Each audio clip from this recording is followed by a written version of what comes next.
Bom dia. Good morning, everybody.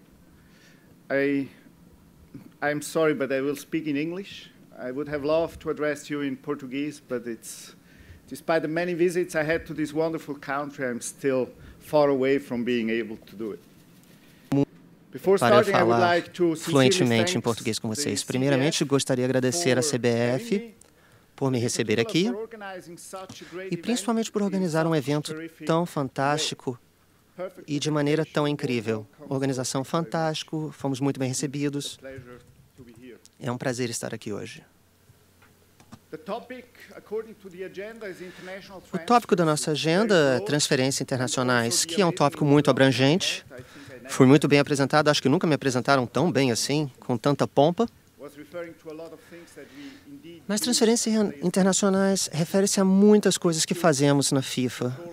Disputas, controle de transferências, além de outras atividades.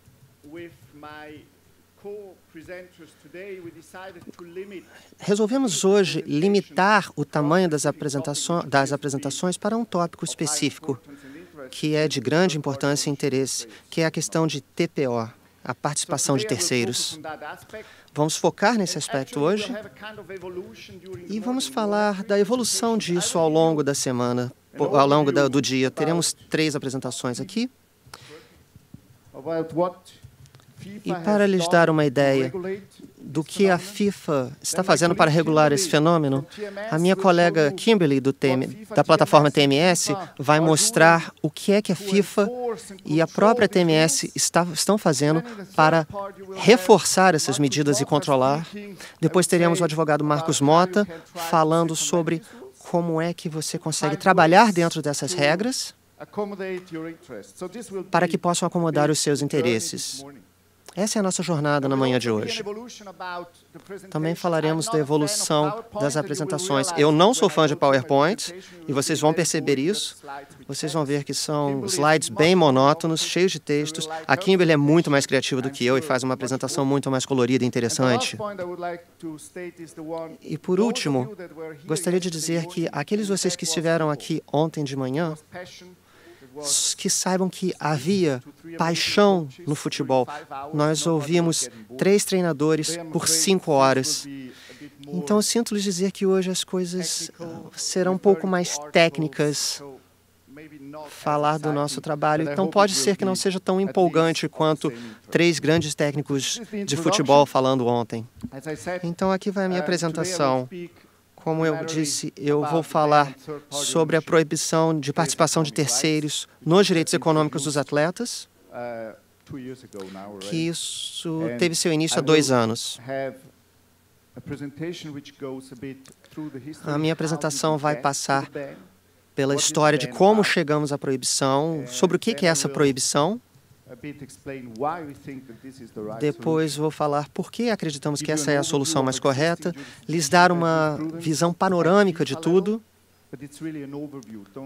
mas eu não vou entrar em muitos detalhes aqui não. E por último, vou dar também uma visão panorâmica dos procedimentos pendentes que estão por ser resolvidos pelas agências e por terceiros que estão causando disputas e estão discutindo a questão da proibição e desafiando-a. Essa é a jornada.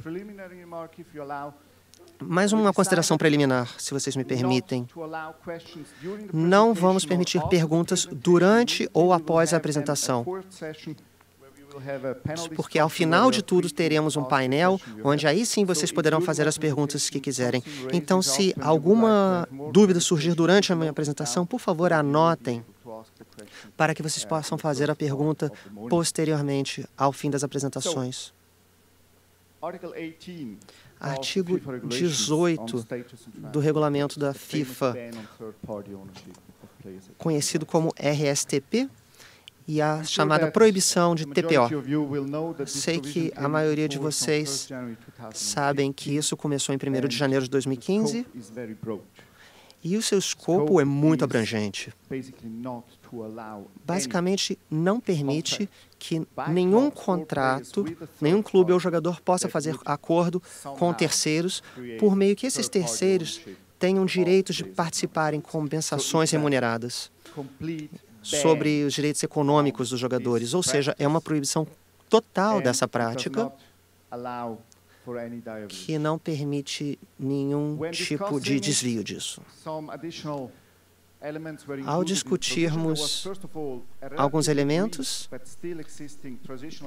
sabemos que naturalmente houve um período de transição, mas ele foi realmente outorgado em 1º de maio de 2015. Precisávamos sim proteger acordos já estabelecidos e todos os acordos que foram assinados antes de janeiro de 2015 não foram afetados pela proibição, porque já haviam sido assinados. E também havia a possibilidade que, durante esse período de transição, novos acordos fossem assinados. Mas haviam limitações e, em termos de duração. E o tempo máximo permitido era de 1 ano. Então, você não pode estabelecer um novo acordo TPO nesse período de 4 meses, com uma duração maior do que esses 4 meses. Naturalmente, quando falamos de terceiros, temos que definir quem são esses terceiros, porque pode ser um escopo muito abrangente ou muito restrito. E, na verdade, no nosso caso aqui é bem abrangente. A Kimberly vai entrar mais em detalhes a respeito disso. Eu só estou apresentando aqui a definição do que é os terceiros, que são apenas 2. Apenas 2 clubes. E um terceiro também não seria um clube a qual o jogador pertencia anteriormente. Como vocês sabem, no regulamento, no RSTP, temos um mecanismo chamado contribuição de solidariedade. E, falando em termos técnicos, não se levava em consideração o clube ao qual o jogador pertencia anteriormente. Essa é a situação no TPO. Por quê? Havia jogadores que não estavam preocupados com a transferência do jogador. Esses clubes recebiam um percentual do clube novo que contratou o jogador. E essa é a estrutura que vocês encontram quando falamos em TPO. Então, para proteger esse mecanismo, foi necessário colocar isso sobre o clube. Segundo, a cláusula não é uma situação regulamentar, é uma situação contratual. O clube A quer liberar um jogador para o clube B e o clube B quer contratar o jogador. Digamos que o clube A peça 2 milhões pela transação e o clube B fala, eu não tenho dinheiro, eu não tenho 2 milhões, eu tenho 1 milhão para te pagar. Então, eles tentam negociar e não chegam a uma solução. Então, qual é a possibilidade? É a cláusula chamada sell-on, que é o clube B paga 1 milhão hoje e, adicionalmente, se houver uma futura transferência do clube B para um terceiro clube, um certo percentual que esse terceiro clube pagará ao clube B, vai ser transferido então para o clube A. É assim que funciona a estrutura em negociações TPO. Novamente, se você não considerar que o clube A seja excluído do terceiro, isso não se torna mais possível. E quando as regras são estabelecidas, insistimos nesse aspecto que eu acabei de descrever. Por isso, é uma definição muito ampla, mas com uma especificação muito importante. Outra questão. Contratos já existentes eram registrados na biblioteca TMS. Então, todos os clubes que tinham esse acordo TPO ou que resolveram assinar contratos TPOs novos por uma duração máxima de 1 ano durante o período de transição, precisavam registrar o acordo na plataforma TMS durante esse período de transição. E a razão... existem 2 razões para isso. Primeiro, proteger o clube, porque poderiam, então, apresentar o contrato Ou seja, não haveria um efeito retroativo, mas também para os casos de compliance. Você assinou, por exemplo, em junho e falou, olha, eu assinei o contrato em março, mas não foi logado no TMS até abril. Então, a ideia é que esse contrato sequer existia. E você precisava, então, provar isso. O TMS funciona muito bem nesse aspecto. A Kimberly, novamente, vai entrar mais em detalhes sobre esses casos. E, por último, as funções de controle dizem que a violação dessa proibição vai ser investigada pela Comissão Disciplinar da FIFA e ela vai impor essas regras. E se essas regras forem violadas, a comissão vai agir em cima disso e tomar as devidas medidas. Novamente, estamos falando do clube, nesse momento não estou falando de terceiros. Então, essa é a estrutura legal que eu apresentei aqui, com as quais vocês já devem estar familiarizados. Mas é o nosso ponto de partida. Quais foram os passos que nos trouxeram até aqui, a questão da proibição? Muitas pessoas não sabem que na França já se falava em TPO muito antes da FIFA adotá-la, já na década de 90. As pessoas costumam dizer que TPO é um fenômeno que começou na América do Sul e que gradativamente foi chegando na Europa no início de 2010, mas a verdade é que a Federação Francesa, a Ligue, já estava com isso.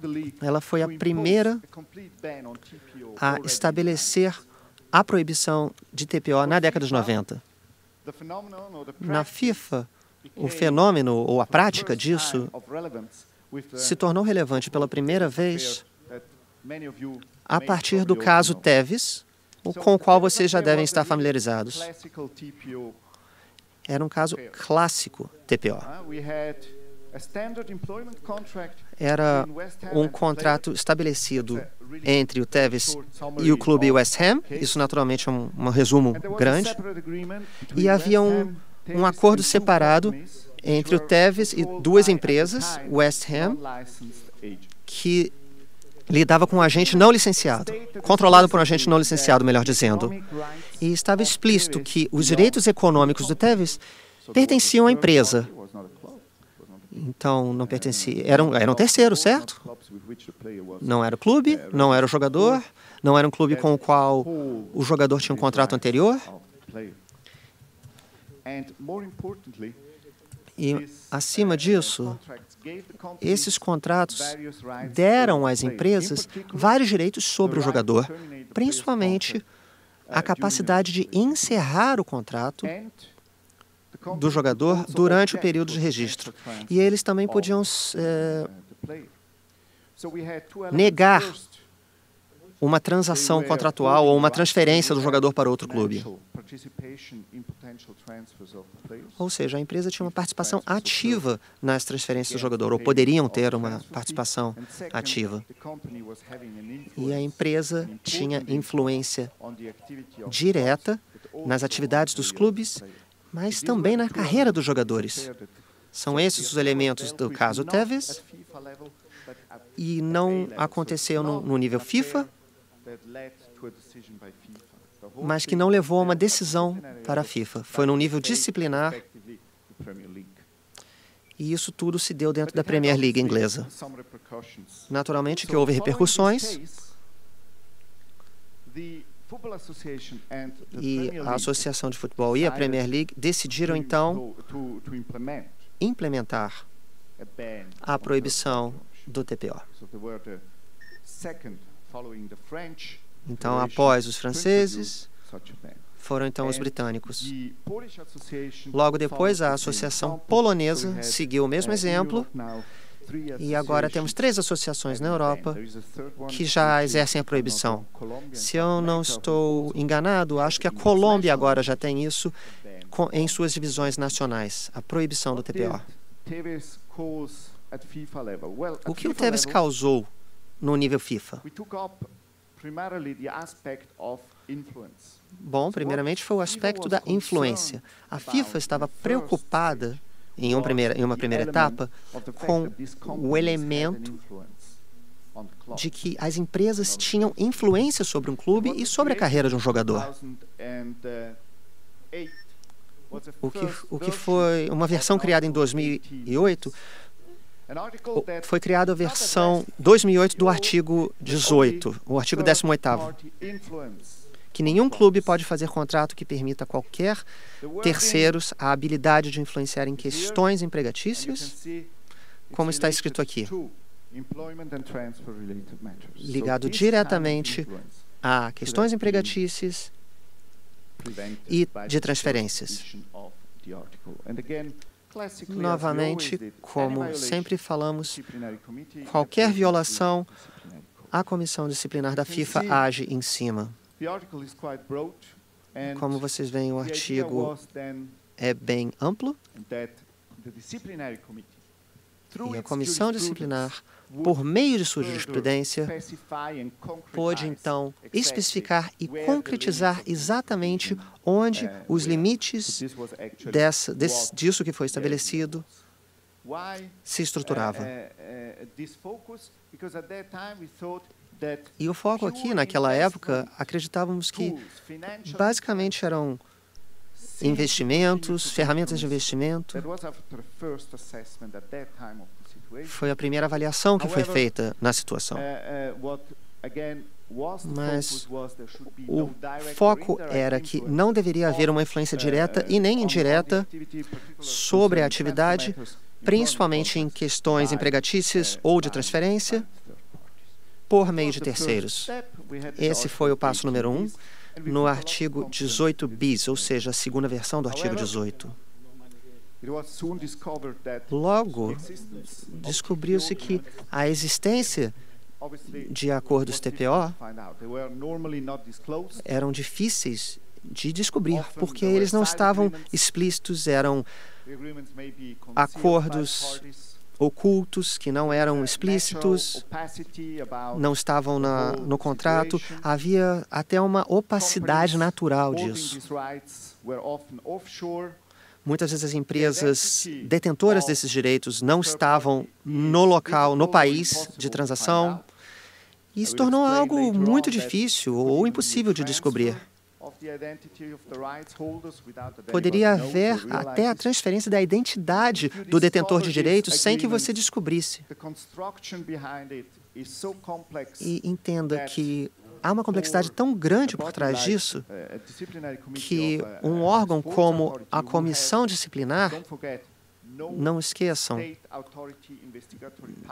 não tem poder investigativos, autoridade investigativa como a polícia. Então, não podemos simplesmente bater na porta deles e falar, olha, me dá todos os seus contratos aqui. Nós não temos esse poder de mandato. Por último, mas não menos importante, é importante enfatizar que o termo influência é bem amplo e pode ser interpretado de múltiplas formas.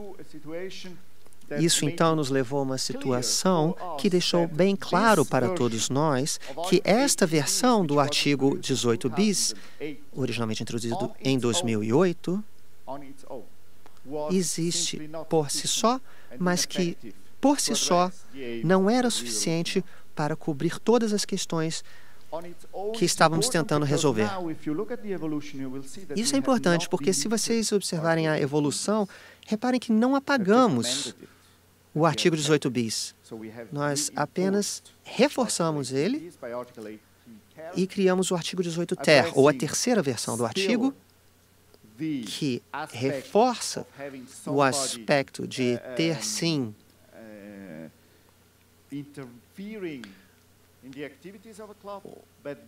a questão de alguém interferir na cláusula, mas também levar em consideração a proibição descrita. O que era importante aqui, que mesmo que se o contrato não diga que um terceiro tem influência no clube, O fato de muito dinheiro sair de um clube incorre o risco de que isso tem sim influência nas decisões tomadas pelo clube. Por quê? O clube vai se sentir compelido a beneficiar a empresa com algum tipo de contribuição. Esses aspectos levaram a discussões póstumas em vários níveis de futebol, originados pela FIFA. A discussão começou por aí e durou 3 anos, até que finalmente chegamos à proibição total. Fizemos consultorias com as partes interessadas. E o resultado foi que, em setembro de 2014, o Comitê Executivo da FIFA, hoje o Conselho da FIFA, decidiu pela proibição completa e o período de transição. Não temos aqui a afirmação precisa, mas a ideia foi implementada aqui em dezembro de 2014, que uma emenda do artigo 18 bis e o novo artigo 18 ter foram aprovados no formato que eu descrevi aqui no início da apresentação. Quais eram os argumentos principais aqui? Eu vou tentar resumir e depois eu vou entrar mais em detalhe. Primeiro, a questão da opacidade. Falamos das questões de offshore, ou seja, de locais não no país nativo. Um sistema paralelo, que eu vou falar mais detalhadamente. E mais importante é que não há nenhuma outra solução viável que não seja a proibição total do TPO. Ou seja, ter um regulamento para impor diversos critérios.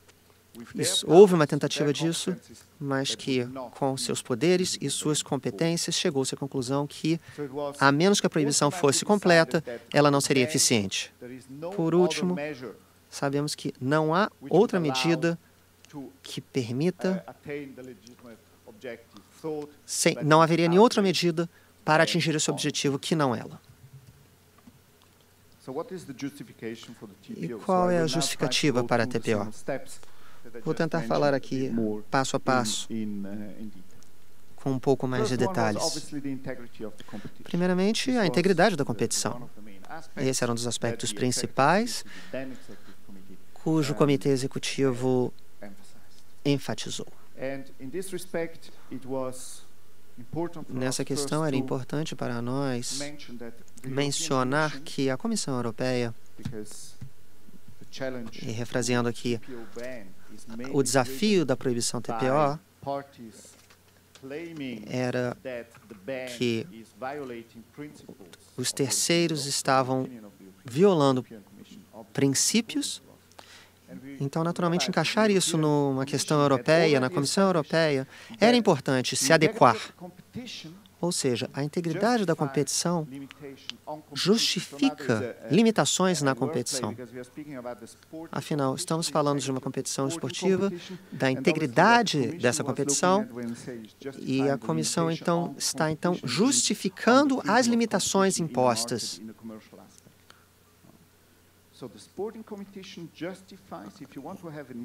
Ou seja, se vocês querem ter integridade na competição, é mais do que justificável termos uma limitação no mercado aberto. Isso foi decidido pela Comissão Europeia, por exemplo, na decisão em que clubes europeus competem entre si. Risco de competição de integridade que dividem direitos econômicos de jogadores pode levar a um conflito de situações quando esses clubes estão se enfrentando. Esse aspecto também teve que ser levado em consideração. o investidor que tem os direitos do jogador A e é um atacante, por exemplo, e também tem os direitos sobre um zagueiro do time B. E que tal? E se eles resolverem aumentar o valor ou incentivar para um aumento de valor para o clube B e poderiam facilmente tentar influenciar o atacante do time A e falar para ele, digamos, pegar leve, isso vai fazer o zagueiro do time B parecer um ótimo zagueiro. E isso aumentaria o valor percebido do zagueiro do time B. Obviamente que isso é uma situação bem hipotética, mas é uma possibilidade sim. E se o público começa a perceber que esse tipo de situação pode potencialmente acontecer, já teríamos aí um problema muito grande em questões de integridade. Ou seja, não é só a questão do que existe, dos fatos, mas também a percepção do público quanto à integridade da competição. E ela precisa ser íntegra. Precisamos evitar esse tipo de conflitos potenciais para que o público entenda que há, sim, uma incerteza quanto ao resultado de uma competição, quanto ao resultado de um jogo. Não pode parecer um jogo de cartas marcadas em hipótese alguma. O TPO só funciona se o jogador resolve encerrar seu contrato precocemente. E quando o contrato encerra, aí sim é reforçado a ideia de que os dois lados entram em acordo. Mas no caso do TPO, como vimos no caso do Tevez, antes eles determinavam, poderiam encerrar o contrato. É natural que isso teve sim um impacto nessa decisão toda. E isso também influencia na integridade da competição. Porque como é que você teria um jogador que está em um torneio, jogando por um time, e depois passa a jogar para outro time no mesmo torneio? Isso já é uma complicação. Segundo, queremos promover a dependência dos clubes, porque aí tem o artigo 18 bis e o 18 ter. Estamos falando dos clubes sim, mas também da influência dos terceiros. Para o investidor TPO, fica bem claro que eles estão buscando lucro no curto prazo. Então, eles vão tentar especular na compra de um jogador. Novamente, se o jogador não está pagando, não está recebendo, você tem direitos econômicos sobre esse. Lembre-se de uma coisa, 0% de zero é zero.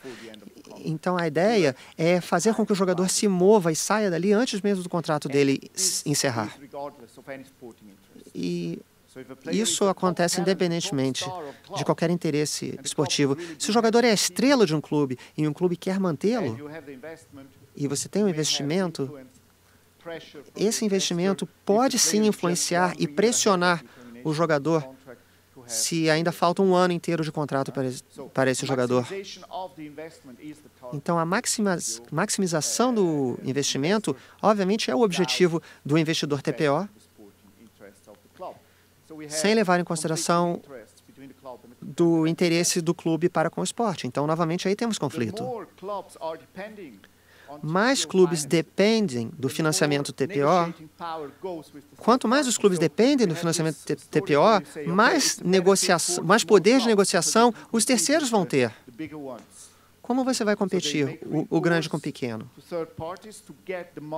Então, os terceiros começam... Você precisa obter recursos para poder, então, competir com os terceiros.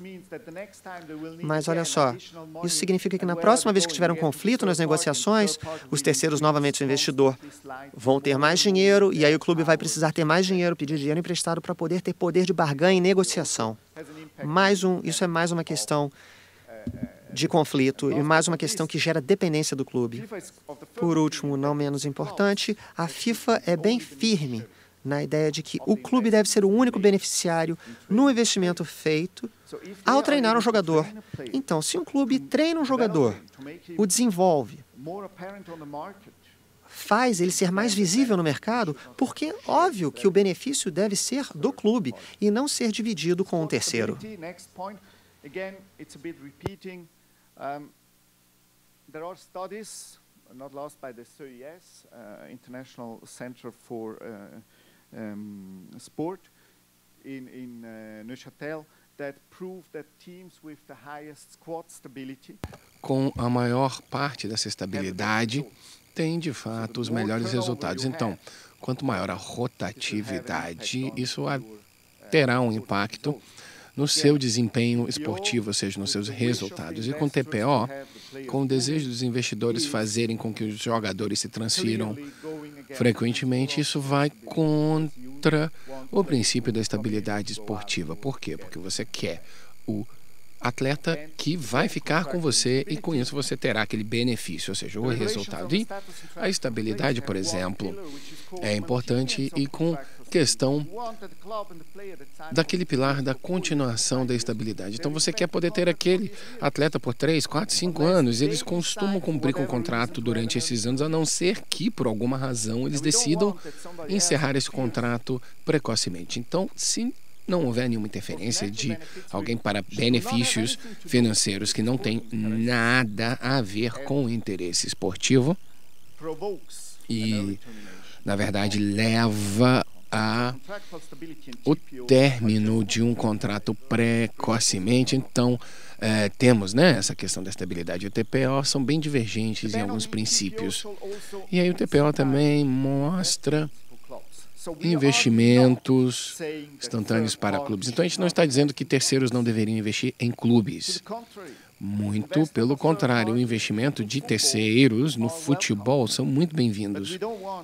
Mas o que não queremos é que essas partes participem com as receitas vinculadas à transferência de jogadores. Então, qualquer forma de investimento que não tenha um impacto na transferência econômica é muito bem-vindo. E a TPO é, além de tudo isso, um ciclo vicioso. Por quê?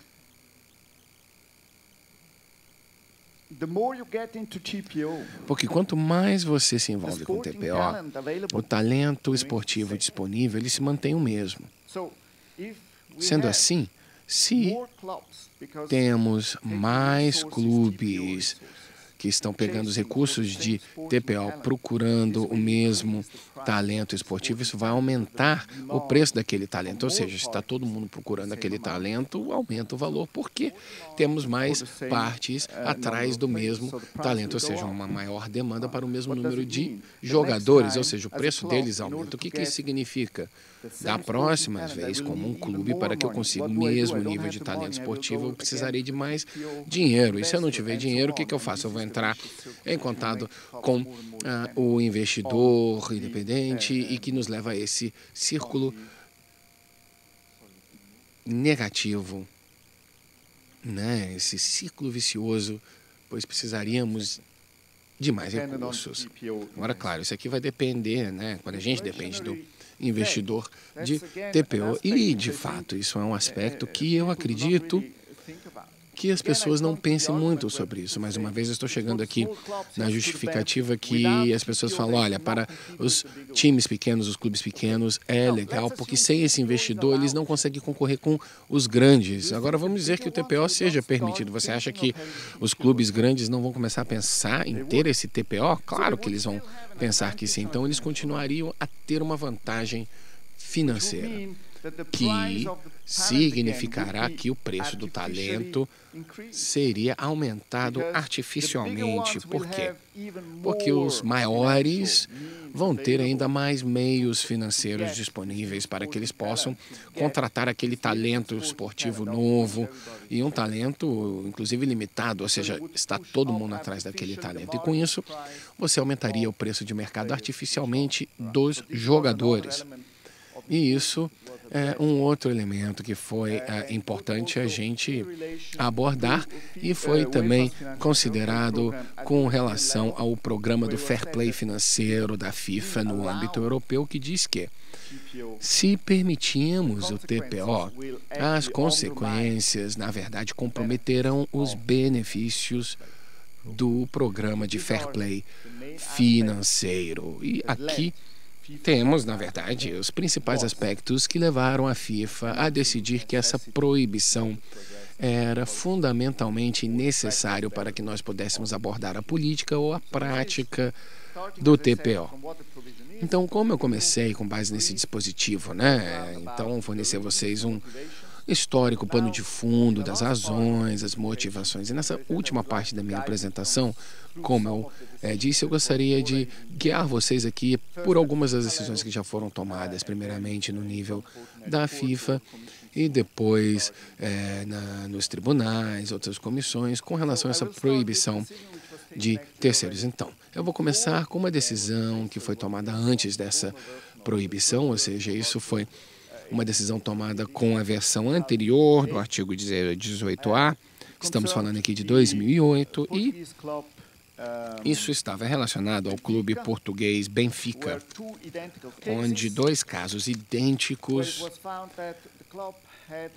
tivemos dois casos idênticos onde o clube entrou em contratos que permitiu que um terceiro pudesse influenciar um clube com relação à transferência de um jogador específico. Então, esses casos foram investigados, foram apresentados na comissão de disciplina, né, no comitê de disciplina, para que eles pudessem explicar, e obviamente explicaram o que eles descobriram, e além disso, isso é um padrão recorrente que a gente vê em todos esses casos, pois também vimos que alguma coisa tinha sido feita de forma incorreta com relação, né, à transferência. Então, o processo da transferência não foi feito de forma pontual dentro desse TMS, eles também não incluíram os dados do agente. E como eu disse, muitas vezes, quando a gente tem uma violação do artigo 18B ou 18ter, a gente termina por descobrir que algo também deu errado na utilização do TMS. E com isso, o clube sofreu uma sanção na forma de uma multa e o comitê realmente decidiu, e o Benfica agora está esperando a decisão. Eles só receberam as descobertas, por assim dizer, até esse momento. Depois, eles vão então receber a decisão, que eles podem então decidir se eles vão entrar com recurso ou se eles simplesmente vão aceitar a decisão proferida. E, bom, isso então é uma decisão que ocorreu isso antes da implantação dessa proibição. E agora vamos analisar algumas das decisões que foram tomadas após a proibição ter entrado em vigor. E aqui eu vou falar da mais importante, que inclui o Clube Serran, na Bélgica.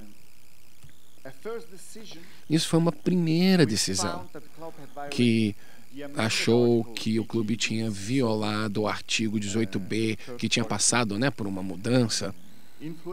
Ou seja, houve uma influência de terceiro, que é uma violação clara do artigo 18ter também das regras, tá? Que é a proibição de propriedade, e estava vinculada a 4 jogadores específicos, e tudo isso foi baseado em alguns acordos que a gente achou, foram analisados pelo TMS, depois o pessoal do Compliance, que então informou a decisão para esse comitê. Então, com base nessas violações, houve uma sanção que foi bem mais importante do que aquela decisão contra a Benfica, que foi uma multa bem alta, eu acho mais de 200 mil euros, e também receberam um alerta, né, um aviso, vamos dizer assim, mas o que é mais importante ainda é que eles tiveram uma proibição imposta neles para os próximos 4 períodos de transferência. E vocês podem ver que o comitê, foi da opinião que sanções muito rígidas deveriam ser tomadas aqui, e eles obviamente entraram com recurso no comitê da FIFA, que confirmaram essa decisão plenamente, e eles então entraram com recurso no tribunal de arbítrio. E, bom, isso aqui é uma decisão marco para a gente. Por quê? Porque no dia 9 de março deste ano, a decisão sobre esse recurso também foi tomada. E o que é importante aqui é que os advogados de Serran, eles são especialistas na lei europeia, e eles atacaram e desafiaram a decisão, principalmente dizendo que essa proibição era ilegal, pois ela vai contra princípios de direito europeu. E eles falaram, olha, como isso aqui é ilegal, portanto, essa sanção, essa decisão não pode ser mantida. Você não pode me punir com base numa proibição que por si só já é ilegal.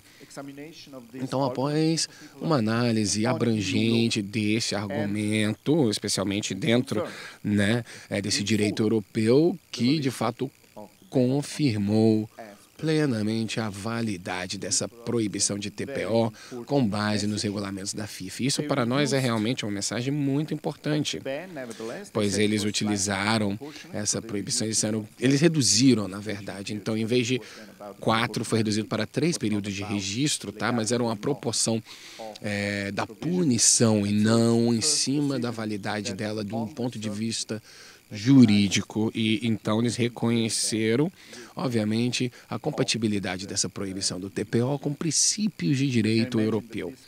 Sendo assim, vocês podem imaginar que, para a gente, essa decisão realmente foi muito interessante para nós. E vocês verão que essa história não terminou ainda. Por quê? Porque com base nisso, a Serran, em conjunto com o investidor da TPO, também está desafiando essa proibição em outros âmbitos que eu vou mencionar logo. Eu vou, então, apressar um pouquinho o meu passo aqui para tentar me manter dentro do tempo alocado a mim, mas nós tivemos outras decisões do comitê disciplinar.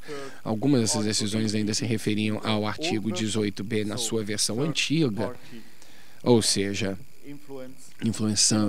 influência de terceiros com base nos dispositivos originais. E aqui a gente consegue ver se há uma violação desse dispositivo. As sanções são bem suaves, vamos dizer assim, leves, em comparação a violações do artigo 18 ter. E aqui os recursos ainda não foram todos julgados e os fundamentos da decisão aqui do comitê disciplinar ainda não foram argumentados. Nós tivemos uma decisão também do Sevilha, que é um clube na Espanha. Mais uma vez aqui seria, uma adição nova à regulamentação. Então tivemos a final, conclusão, aquele aviso, né? E o comitê de recursos aqui da FIFA também confirmou a decisão.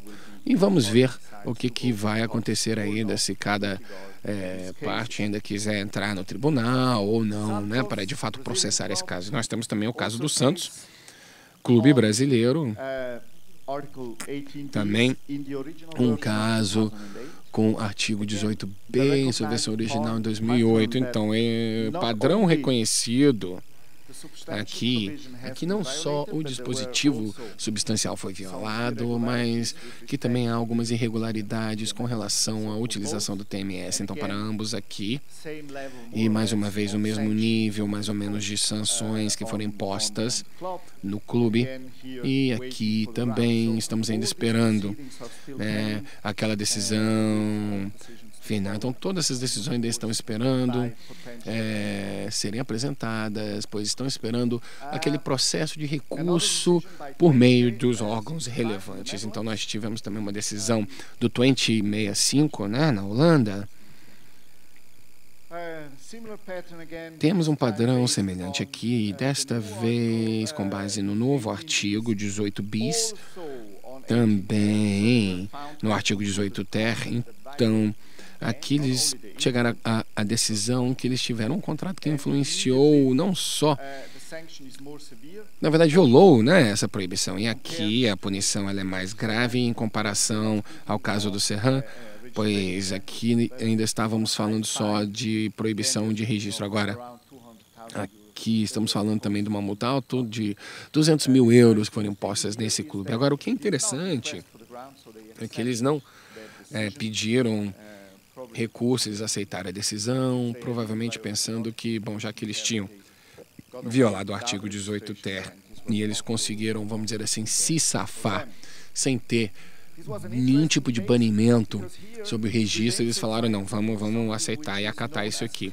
E, temos também decisões do comitê disciplinar com base em atividades de crowdfunding, porque o que aconteceu aqui é que o clube o TPO foi feito por meio desse crowdfunding. Então, por exemplo, isso aqui é um clube, a gente pode dizer, olha, qualquer torcedor poderia comprar uma participação em um investimento feito por meio de uma empresa. E aí essa empresa colocaria todo o dinheiro que ela coletou, por exemplo, né, dos torcedores, por meio desse crowdfunding, para o clube, para o financiamento de um jogador específico. E aí, se esse jogador é transferido, obviamente recebendo, né, uma taxa por essa transferência, parte dessa taxa, né, parte desse valor, iria para a empresa, que então distribuiria para os torcedores que investiram valores menores para criar, né, esse valor maior. E isso era uma construção. E o que é importante aqui é que o comitê disciplinar também julgou que esse tipo de modelo de financiamento,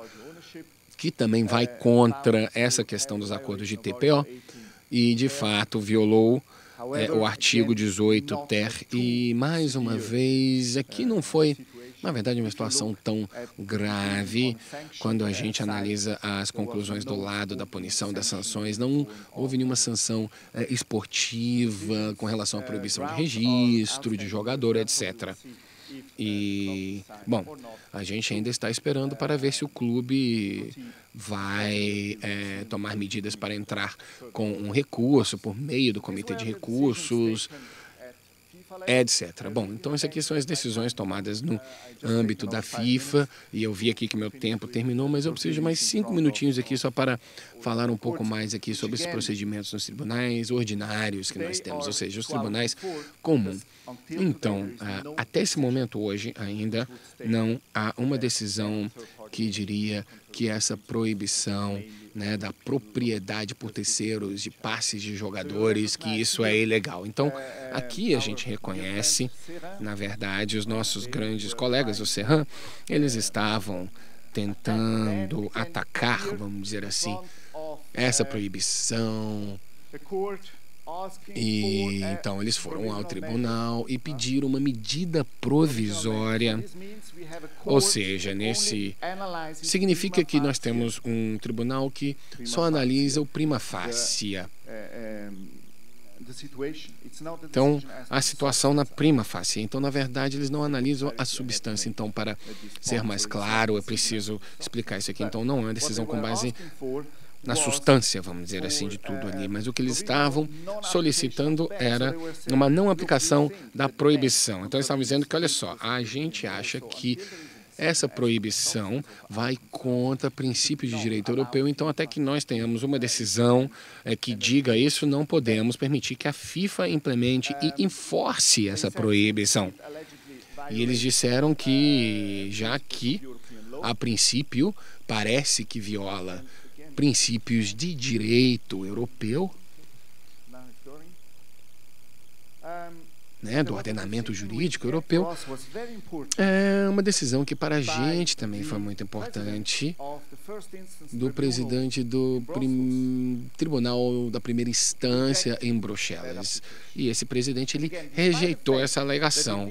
E apesar do fato que ele fez isso só com uma avaliação de prima facie, ele declarou que, olha só, o solicitante aqui não conseguiu demonstrar que isso poderia ser uma violação em potencial de lei europeia, e eles também não conseguiram comprovar que essa proibição não era proporcional, que também é importante para nós, porque como a gente falou anteriormente, e eu sei que o nosso colega Marcos hoje vai tentar me convencer que há formas mais leves, vamos dizer assim, de implementar isso, então não é proporcional, mas a prima facie mostrou nenhuma indicação. Agora, por último, mais ou menos importante, eles falaram que, olha, TPO é algo de natureza financeira, mas essa prima facie também tem consequências de natureza puramente desportiva, então é algo que a gente não deve mexer ali. Com isso, nós temos 3 elementos que levou a esse Tribunal de Primeira Instância para dizer não podemos outorgar, aprovar essa medida provisória. Agora, claro, é uma medida provisória, mas mesmo assim, o Doyen e o Serran, eles não ficaram nada felizes e entraram com recurso. E agora, claro, estamos falando de um tribunal, tá? Não é um órgão desportivo. Então, eles entraram com recurso no Tribunal de Recursos de Bruxelas e eles rejeitaram esse pedido pela mesma razão como é deferida pela primeira instância. Então, com isso, não houve nenhum prosseguimento com esse recurso. Então, nós temos, por exemplo, a decisão que eu já mencionei, pelo menos para nós, diria que temos indicações bem fortes de que após tudo isso, parece que essa proibição é perfeitamente permitida por lei.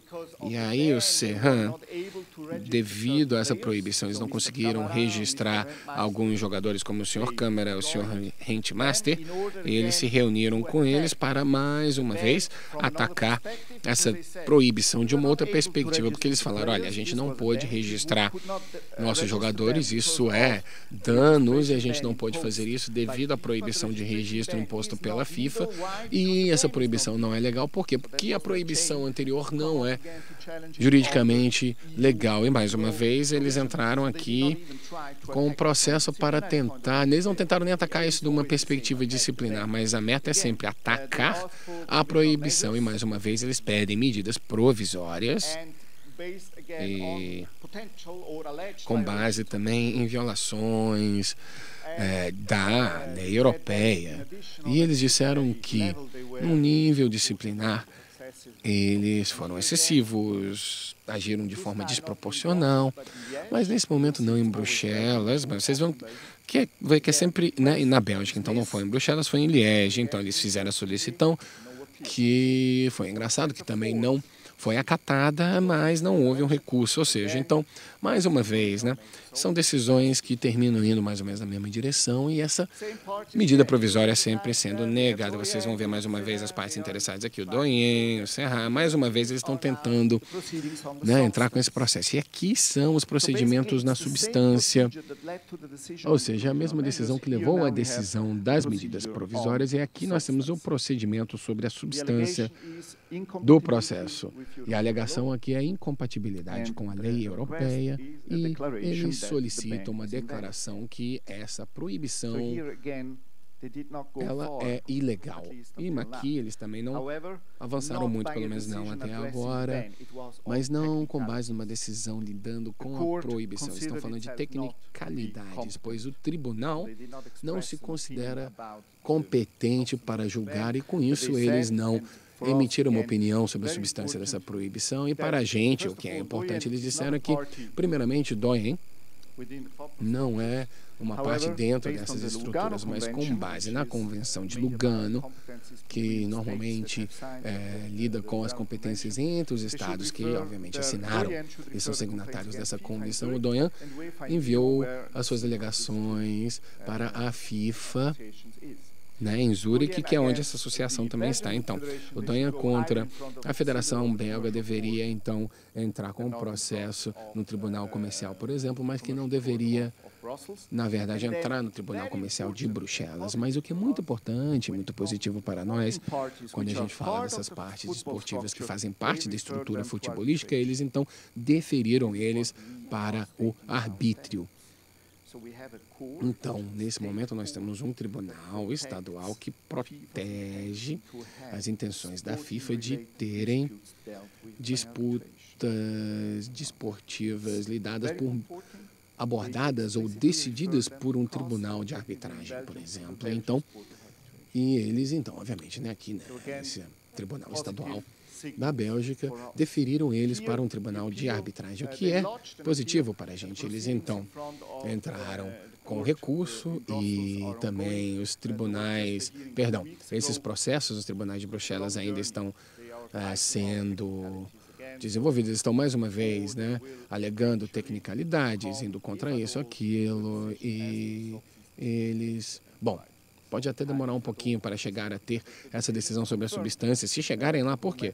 Se a decisão de fato for confirmada, aí tudo será decidido por meio da substância por um tribunal em Bruxelas, mas aí eles teriam que ir na COS, né, que é aquele outro tribunal, que já expressou o que eles acham dessa proibição. Então, o Doyen agora está lutando em todas as frentes, como eu falei anteriormente, Federação Francesa, Polaca, a Premier League também, tá? Tem uma proibição, ninguém nunca desafiou essa proibição, e agora que alguém tentou, né, ir contra a FIFA com relação a essa proibição. Tem gente que de repente abriu o olho e falou, opa, não, peraí, de repente a gente consegue entrar aqui com um processo contra essa proibição nacional, e de repente não foi por meio de uma medida provisória.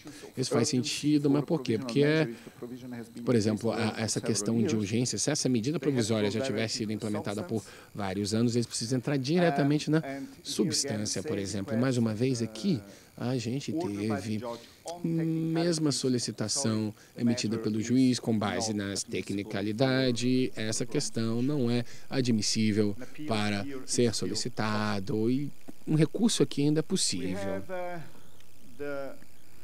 Nós temos a Liga Nacional de Futebol Profissional, que é a Liga, né, na Espanha, e eles também lidaram com uma alegação semelhante num tribunal em Madrid, em questões sobre medidas provisórias e também substâncias. E ambos os procedimentos e processos com base na Convenção de Lugano, o tribunal se autojulgou não competente para decidir e julgar em cima dessa questão. Eles entraram com recursos sobre as medidas provisórias, mas também estão analisando agora a substância e, obviamente, isso ainda não se concluiu. Precisamos ver aonde vamos chegar. E nós tivemos também uma alegação da Liga Espanhola, da Liga Portuguesa, que chegou à Comissão Europeia pela primeira vez, e essa alegação foi, na verdade, aberta assim que a proibição foi anunciada.